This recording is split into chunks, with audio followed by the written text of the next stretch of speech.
okubalulekile ukuthi thina ukuyigada kwethu lokuzazisa kwethu akusho lezi zinto. Lento yenzeke emuthi mabhida kuyiSoweto derby yefinal yeNedbank ishayile ihlombe futhi nabo bonke abanye ezinye inhlanga ebezikhona mind you iqembu leKaizer Chiefs lisungulwa uMtawuni kodwa manje ngathiwa akubalwe ngobuhlanga angamangala uMtawuni ukuthi angathola ukuthi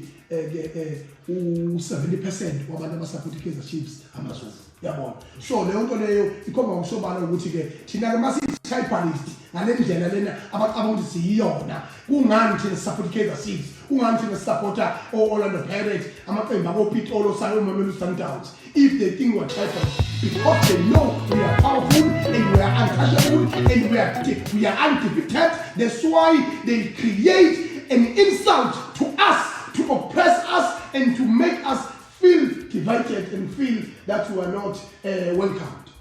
Bese ziphuphu zinjamkodon sak ndaba itabanje la ko-tribalism abalochaza le hamba ngifundela la ngifundela ukubani yena angiyona injami nomkodon hawu ngiyangitshela mina